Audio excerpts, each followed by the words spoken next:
Hello, my name is Janelle Glenn from JackThriller.com, and I'm out here with X-YLE, one of the greatest rappers out here in New York right now. How you doing, man? What's going on? What's going on? I'm good. Excited about this interview. Of course, like, this is real good. This is real good. So tell me, who is X-YLE and how did you come up with that name? X-YLE, well, I got the name from the Bible. Basically, I flipped it into a thing where it stands for me being in my own place, being on my own lane. I don't really do anything that is,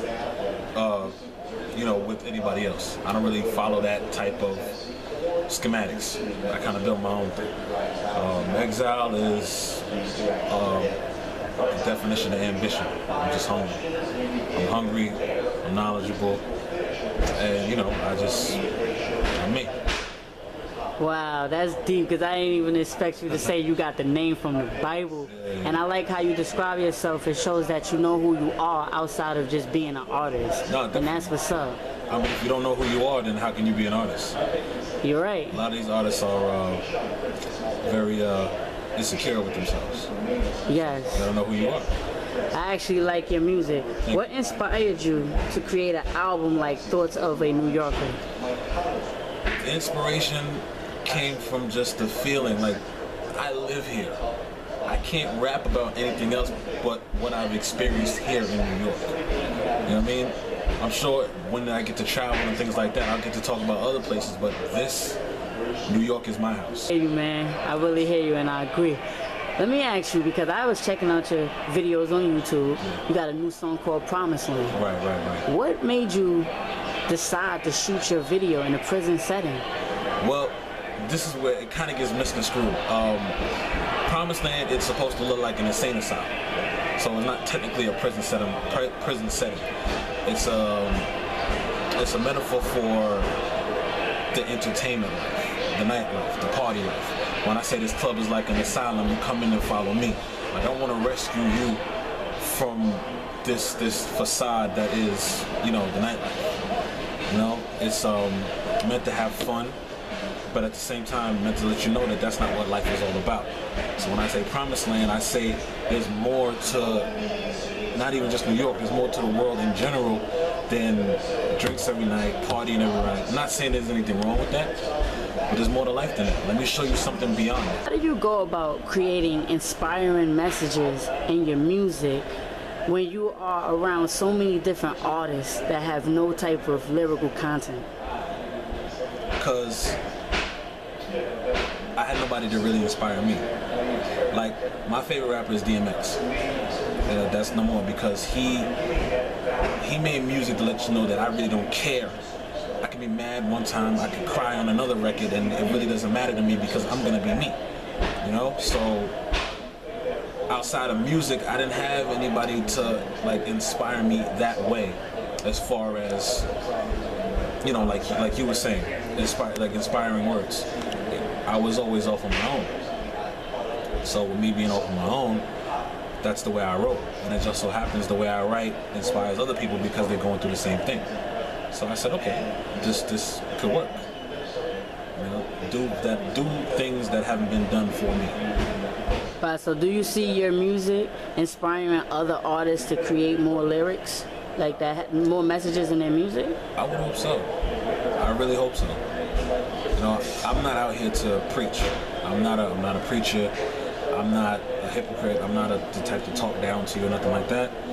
If you get something from my music, that's great. That's really good. And I would hope that with the lyrical content, it would let other artists, step their bars up. Yes, I actually got a lot from your music. I like your song Stronger. I like your song Galaxies. I like your songs.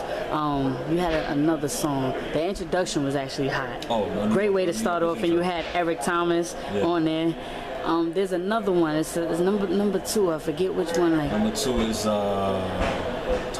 Target, and then there's another one at the third one. I like that one too. I forget. Blackout. That's what I was actually gonna say. Blackout. Yeah. Those were deep songs. You know what I'm saying? Like, you spoke about people growing up in the neighborhood. And Galaxies, you spoke about like relationships, love, and you wasn't disrespecting the woman. You know, how did you make a song without disrespecting women? Well, to touch on Galaxies, it's like this. In a relationship, and you're like, you two are such hard workers. You know, you grind. So you can be probably in the same room, but you guys are all doing different things so much, it's like, wow, I really never get to see you. So sometimes it feels like we're galaxies away. Like you're so close, but you're so far. So that's what inspired me to write that record. It's like, you're right there, but I'm off doing this and you're off doing that. So it's difficult to do that. But I can create this atmosphere, I can create this universe where no matter what happens, I'll find a way to get to you. Wow, that's deep. That's deep, because I know that you spoke about energy and like the DNA and how you have to be in tune with who you are, DNA wise, in order to be able to resonate on the same frequency to form that balance. Because I really like that song. I was like, wow, he didn't use the word bitch, he didn't use the word nigga, he didn't make nothing disrespectful. And I don't mean to curse on the the interview, but I found that to be so profound. Like. Well, I don't want to get it mixed up as to. Well, one, in my music, I've never called a woman a bitch. For a specific reason that I wouldn't want nobody calling my mother. You know what I mean? That's really the only reason. I'll call some of these dudes bitches, yeah. Like, the rest of the content, like Target off the album, is very aggressive. Yes, Target is very aggressive. And Blackout, right? And Blackout. Blackout, those are two aggressive ones, yes. So, as far as where that terminology goes without calling a woman a bitch, I've just never brought myself to really do that on a record. I don't really see myself doing it. Yeah. I'll say ho, blah blah blah, but like bitch, I'm not really my thing. I hear you. So do you got any upcoming videos, like songs like that you're gonna shoot videos for? Because I would like to see one. Blackout, which was shot by Alicia Enterprises, shout out to Alicia. Blackout, we just finished shooting, which the video should be out soon. So that's actually the next single, which we did a lot. Precious Paris from June came through. It was a good shoot. We had a lot of talented people, a lot of talented dancers. Alicia is also a talented videographer, and it came out real well, real good. That's what's up, man. I know you got a couple of shows coming up too, right? Yes, I'm at Santos Party House on the 18th. So, I guess by the time this is out, it'll be done. But Santos Party House is a concert. Celebrating my birthday as well as the release of the album Thoughts of a New Yorker, which will be out on the 28th. And it's just having fun. Just me being me. I love to perform. But as an artist, do you take the time out to invest in your education and learn the music business? Yes. I've been learning the business since I started music. I learned the ins and outs of running a session.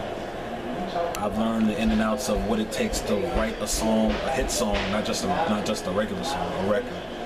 And then once I realized it's much deeper than the music, I took the time to learn publishing. I took the time to learn your points for actually writing a record, what producers get, booking shows, what managers get, what their jobs are, what they're supposed to do. So it's still a process. I'm still learning. I'm learning about branding as well. I've learned about branding. I've tried my best to branch off and do different things while still doing music. Wow, that's what's up, because a lot of people do not study the industry, study the business, and that's why they wind up getting into these labels and they get messed over. You know what I'm saying? You got managers playing the role of a publicist. Yeah. You got publicists playing the role of a booking agent. Everything is just backwards. So it's good that you are investing the time to learn the business itself. Definitely. So, where can people find your music and connect with you on social media? Well, you can go to IamXYLE.com, IamXYLE.com. It's got all my social links. You can check me on Twitter and on Instagram, which is XYLENYC, Facebook XYLE1, SoundCloud X-YLE1, and I'm all over. My YouTube XYLE1000, and on JackDiller.com. And you already know what it is. We got Janelle Glenn from jackthriller.com with X-YLE. His music is dope. Check him out. Make sure that you support, cop the new album. You already know what it is. We working.